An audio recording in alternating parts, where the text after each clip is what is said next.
What's up, jammies? Welcome back to another episode of Ricky's Ram Jam presented by Barefoot Wine. We are in the studio today, live in the flesh, because I have an exciting guest joining me in just a second. He is the Rams COO, Kevin Demoff, and we have a lot to talk about today, so I'm going to be really quick up top. I hope everyone had an amazing bye week and got to relax and recoup, because now we're on to the second half of the season. We face the Seattle Seahawks at home at SoFi on Sunday, and I can't wait for that game. We had a flag football game last night, and I know I said I was going to stop talking about it, but we got our first win, and we were celebrating like we had won the Super Bowl. And so I'm going to ask Kevin if he wants to show up next week. So, maybe let's generate some love in the comment section to really get Kevin there as QB, because we need some tape on him, I really think. Joining me now is Rams COO Kevin Demoff. Kevin, have you thought about adding an L to the end of your title? Like maybe lightning. I was thinking about it this morning. Like some sort of, so your title is COOL, like for cool.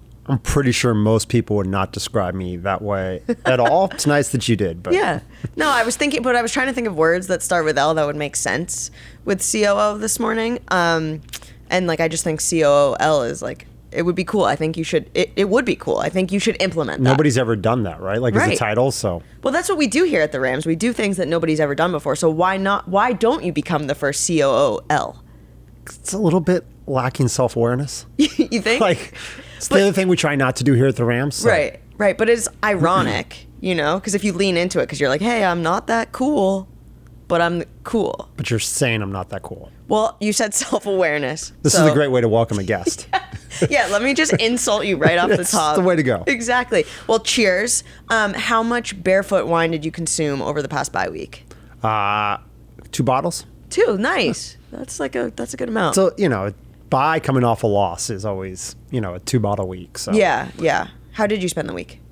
It was great.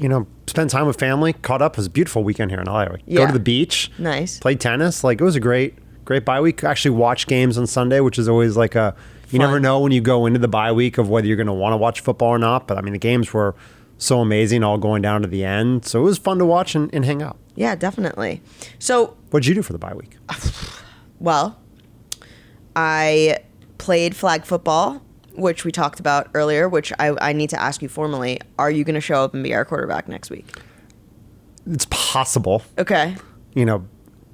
There seems to be some movement towards that, but I really need to talk to the coordinator to see if it's going to play to my strengths. Okay, got you. I think that's great. Yeah, no, I did that. I did my first open mic. I did a stand-up. I've started a stand-up class. So last year I had a question on my Ram Jam, which is if fear was not a factor and you could not fail, what would you do? And I was like, I would do stand-up comedy, but I'm way too much of a baby. But this past week I started my class and I went to a random open mic and I did 5 minutes and I did pretty well and I was flying high. So that's how I spent my bye week, which was really fun. Barefoot gave you the courage to go. Barefoot, yeah, that was a 2-bottle. That was a 2-bottle night for sure. Maybe I didn't do that well, and it was just the barefoot, but I thought it was. So we're post trade deadline, and we're post bye. How would you characterize the current football state of the Rams?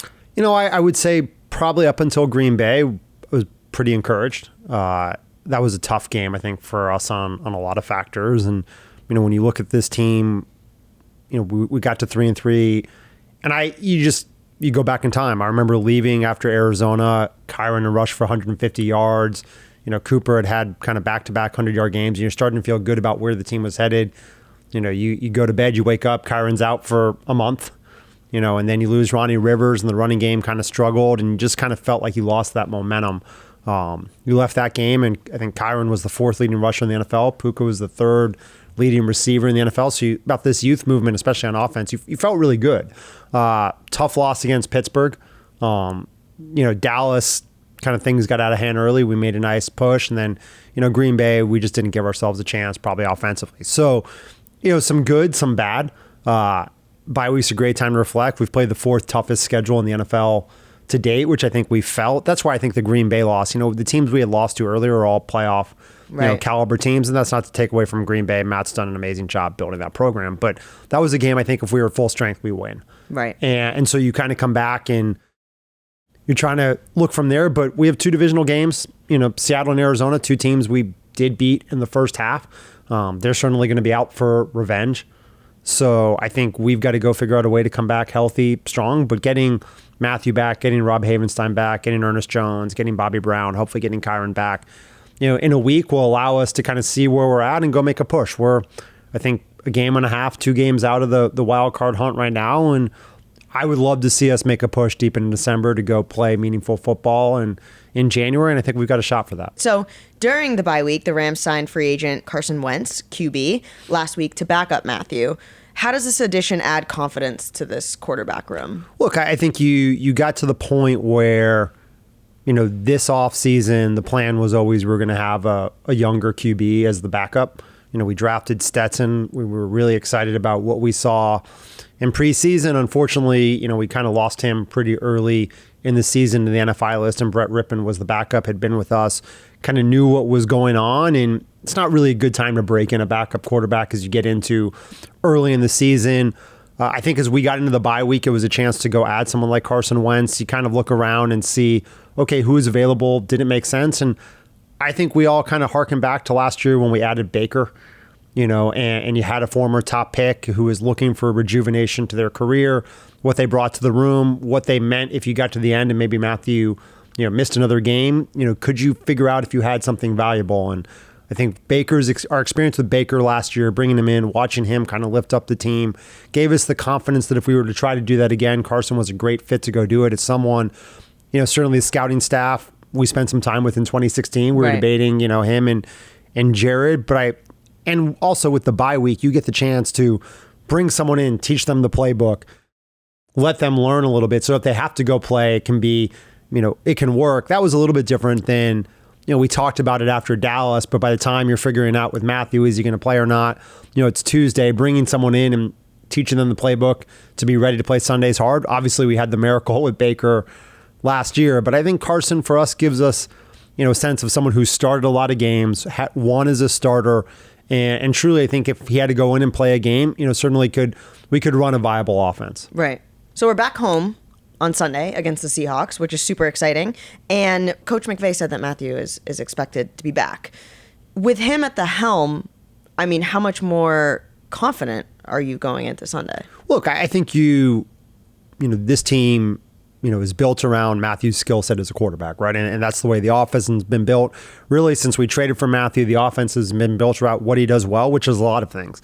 You're fortunate to have a quarterback like Matthew who can do so many things. So, but I also think getting back into that cadence, getting Rob Havenstein back in, so that you have some of those starters. We should be on offense basically back to almost all of the normal starters minus Kyron. That gives us a chance to be healthy, to come off rested. And usually Sean is great on the bye week, making tweaks, kind of looking back at the first half of the season, self-scouting, what has worked, what hasn't. I think you'll see some new stuff. I think you'll see us kind of be crisper, running some old stuff. It's a great chance to reflect, but anytime you get Matthew, playing, you feel good. He's always played pretty well against the Seahawks. Hopefully we can continue that trend. So exciting news. We announced Tuesday, and that starting next season, the Rams are moving officially to Woodland Hills. Why is Woodland Hills the right place for the Rams? Well, I think you have to go way back in time. When we moved back in 2016 and we played games at the Coliseum, I remember talking to the mayor and the city council that, we were the Los Angeles Rams, but we were building a stadium in Inglewood. And what could we put in the city of Los Angeles that really would, put a stamp of our own? And at that time, we had built a practice facility in Thousand Oaks. Our office was in Agoura Hills, and it was always, well, how could we get back to the city of Los Angeles? And we started looking for land. And I think when you have an owner who loves real estate, who loves big projects, who loves big ideas, we've seen the success of Hollywood Park and what that's become in Inglewood, those 300 acres. It was really trying to find not just a practice facility, not just a home, but really a second epicenter of energy for the Rams. Something we could own, something that, could be vibrant, could bring the community alive. And the first meeting we actually ever did about a new practice facility was in April of 2016, was in Woodland Hills. Really? And it was the Westfield site that we ultimately wound up coming back to. And we loved the site at the time. It just didn't fit kind of how we were looking at it. But the opportunity to go get 66 acres to redevelop, plus to add the village at Topanga, 100 acres of epicenter for the Rams in Woodland Hills. There's an amazing master plan in Warner Center that's kind of really the hub of the San Fernando Valley. And I think, growing up here, looking at these teams, nobody has ever, from a sports perspective, invested in the Valley. Right. You have this amazing energy downtown, Coliseum, LA Live, Bank of California Stadium, or BMO Stadium now. You look at Inglewood now with the Forum and SoFi Stadium and soon to be the Intuit Dome. And all these teams are kind of clustered around LAX, usually because it makes sense if you fly to 40, 50 games a year. Right. You need to be near the airport. But we always looked at how could we invest in an area that's kind of underserved from a sports perspective and really an attention perspective. And the Valley came to us immediately. Woodland Hills made a ton of sense for us for a lot of reasons. I also think from a staff perspective, players, coaches, they all live, most people kind of live, West Valley, out through Thousand Oaks. This allowed everybody to stay where they lived, right. And be able to commute to a new practice facility. And for Stan, I think ultimately the goal is, 6.5 to 7 million square feet of new development. And that will make us one of the biggest developers in Los Angeles, period. We already are, with Hollywood Park and that program. But now within the city of Los Angeles, we'll be one of the largest private developers. And I think investing in the city we play in, this franchise will only be as healthy always as the city that we play in, the community that we live in. Giving back to that community is important, but also investing in Los Angeles and bringing this area that has a defunct mall and a defunct office tower to life is a great opportunity for us to put that innovative spirit we talked about at the top of the show for the Rams to use on a real estate project, that's really our own. Yeah, I love that. One of my favorite things from working at the Rams has been sort of the involvement in the community, and like you're aware of things and you can find stuff on social or the Rams community page, but just to actually see, like this week we've been doing a lot of work with coworkers and showing up to schools, and with the holiday season coming back, like it's actually been one of my like most I'm most proud about the work that we do within the community. So this just all like checks out and just feels so great. Look, you can win every day off the field, right? That's something that as an organization, you should be giving back to the community, and to see the staff, at the West Valley Food Pantry this morning, making deliveries to people, helping pack boxes. I just left Calabash Elementary School where, a bunch of young kids were working with Rob Havenstein and Christian Roseboom and Coleman Shelton, writing cards for our troops overseas, and seeing those kids and their excitement. When you arrive in a community like Woodland Hills, when you arrive in the Warner Center, showing up to those schools tells those kids that it's important. You can be a team anywhere. You can watch a team on TV. You can have a favorite team far away. Coming back to Los Angeles, reinvesting in the NFL means showing up for these kids and telling them that they matter. When these players show up at your school, it makes you feel special. It makes you feel like you have unlimited potential of what you can be. And I think, the story of the Los Angeles Rams has always been one about unlimited potential, about the potential of what Hollywood Park and SoFi Stadium could be, about what the potential for the NFL in Los Angeles could be, what the potential for this team, this, organization, this community to reimagine how a team operates in Los Angeles. I'm always a believer in our unlimited, untapped potential. And you see that from our staff today. When you saw those kids this morning, not just that we were at their school, but that we were going to be down the street from them forever.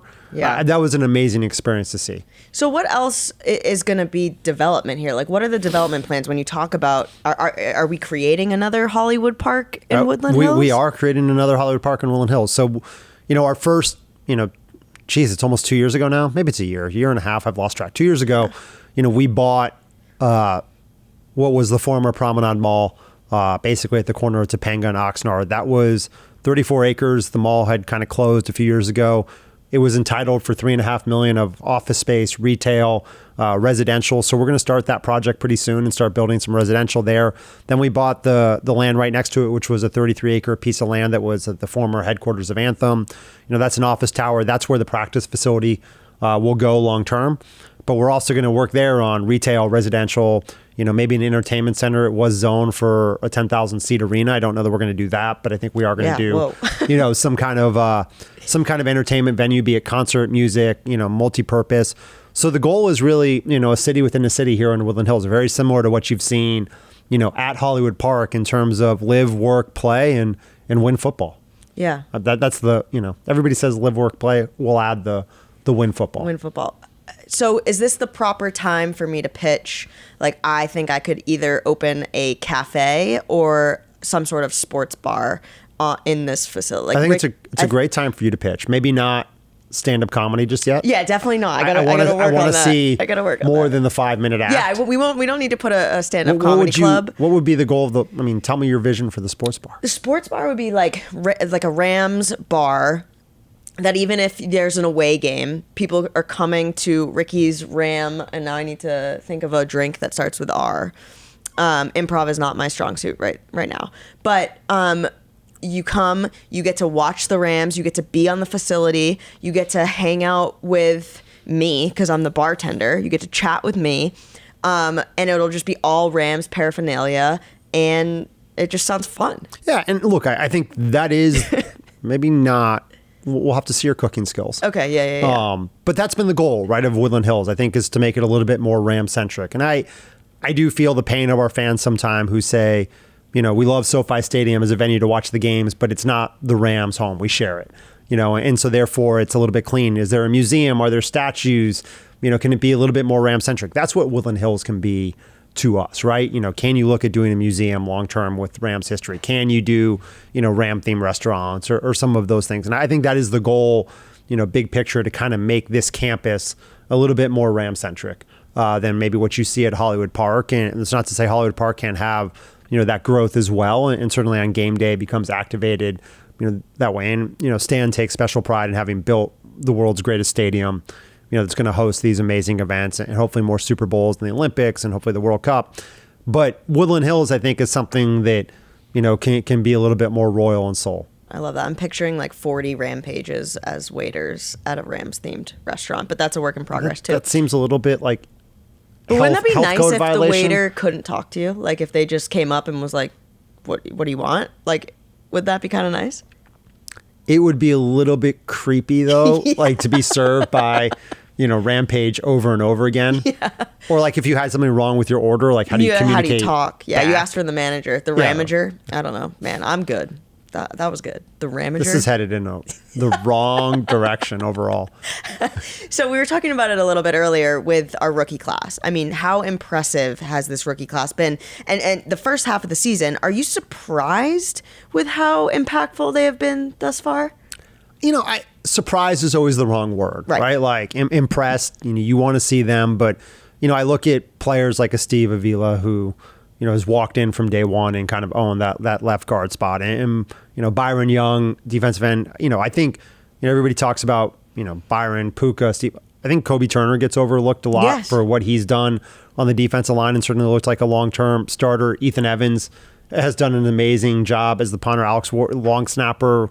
When you look at kind of that operation and what they've done, that's been, tremendously impressive. But you do walk out of this class thinking, hey, we can have a number of long-term impact players. You look at someone like Davis Allen, who I think has started to play more as a second tight end and, get a chance to see him develop. But it's been an impressive class. And watching them come together, you feel excited about their potential, but it's also not just the rookies. It's really some of those redshirt guys.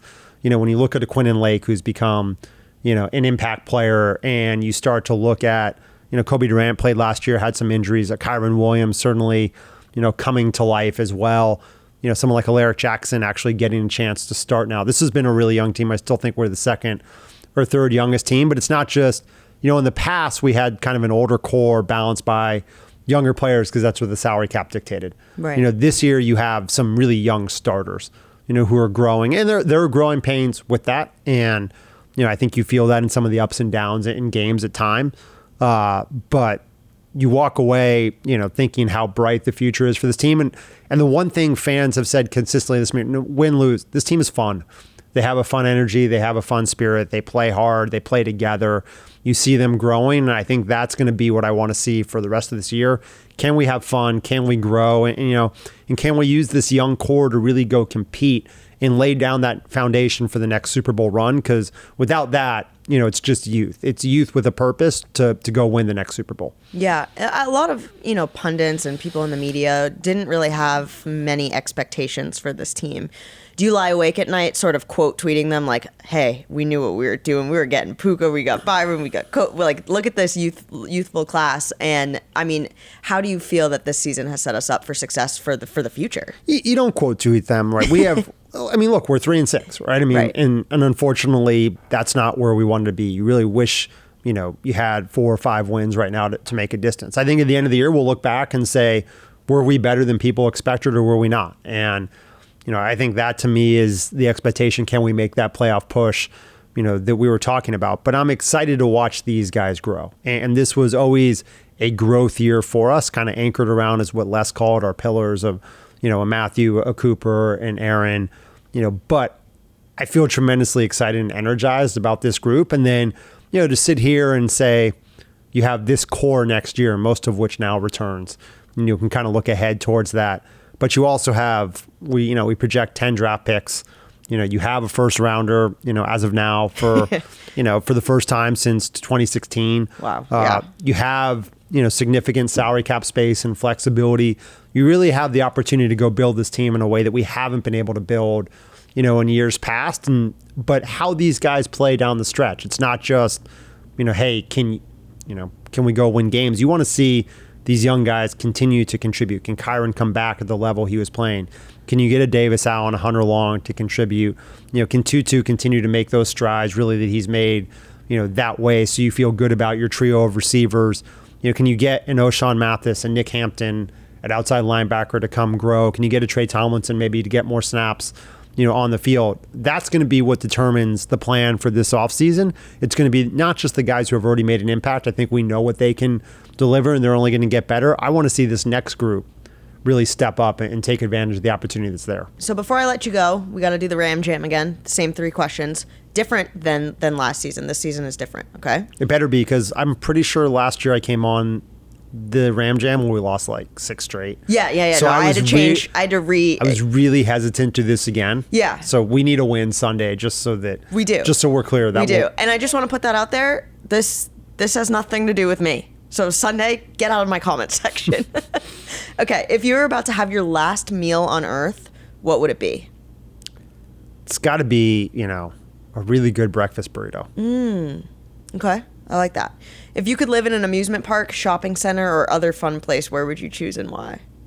What makes a shopping center fun? I don't know. If I could pick, I always say Walgreens, because you've got pharmacy, should you need anything. You've got food. You've got like fun trinkets and toys. They have like a photo center. You can print out photos. I don't know. Walgreens would be fun. I mean, that's easy. SoFi Stadium. Wouldn't you just want to live? Yeah. At SoFi Stadium. I'm not like in a Progressive commercial. Yeah. But like a real But like a real life. I would live at SoFi Stadium for sure. Yeah. Would you make like the whole football field like your house? Would you put living room space on the field, or would you pick like one of the that's your suites? backyard, right? It's your outdoor recreational space. There's plenty of great space and at SoFi to go live. I would really love to rollerblade around the concourse. I'm not even a rollerblader, but you know how people will rollerblade by the beach, and that's like a quintessential LA thing? I feel like we could do a roller derby at SoFi. Fanny pack or no fanny pack? Yeah. I fanny pack and bright, colorful Barbie costume, but What's stopping you? That's a good question. Sunday morning, let's go. All right, let's do it. What would a collage of your life include? So we're printing out pictures for Kevin Demoff's collage. Well, I think the question is, what would you want it to include, or what would it actually include? No, right? what would you want it to include? You're creating it. Look, I think certainly the tapestry from the past 8 years in Los Angeles, pictures from that first game back at the Coliseum, beating the Seahawks, and that memory, pictures from the Monday night win over Kansas City and how that brought together Los Angeles. I would love the silence of the Superdome. Yeah. When Greg Zuerlein's kick went through. I mean, the loudest game I've ever been a part of in my life, how ear-splitting it was, and just to feel it silent when that building, went through in that hush.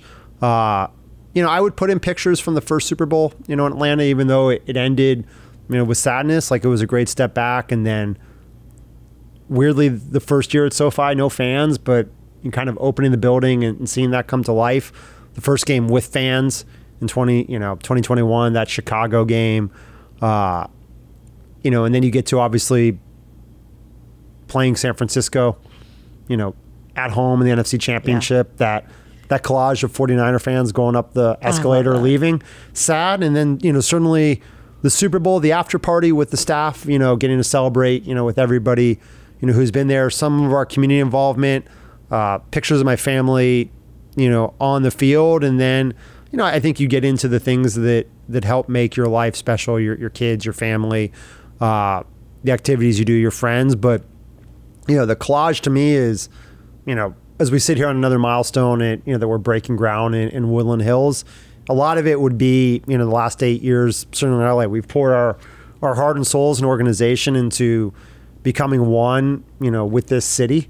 And I think we take great pride in what we've accomplished and what the future holds. And so that would be the collage. I like that. Any parting words before I set you free?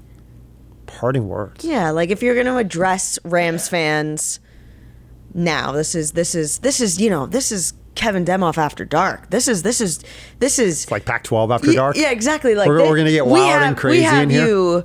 You looking into the camera, addressing fans. I think, same thing that, we basically said in March when we wrote the season ticket letter and kind of looked as an organization on what a reset looks like. I think you have to be encouraged and excited. That doesn't mean you don't get the frustration and the emotion. You're going to have those ups and downs and those growing pains. But, boy, it's fun to watch this team grow and come together and see the seeds of that next generation of Rams.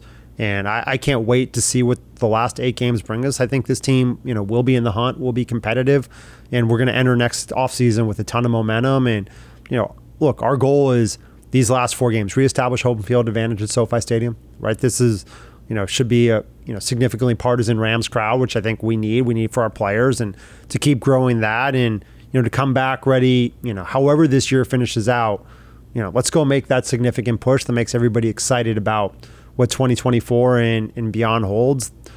This organization should measure itself by Super Bowls, and everything we do is to go win that next Super Bowl and get closer. And I can't wait to continue this journey with the group we have and see where it goes.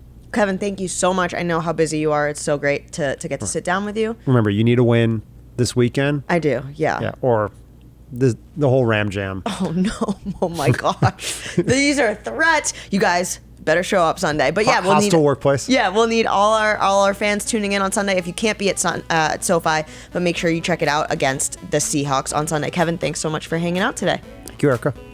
Let's ram it. Thanks for watching. Make sure to like and subscribe so you don't miss out on our videos.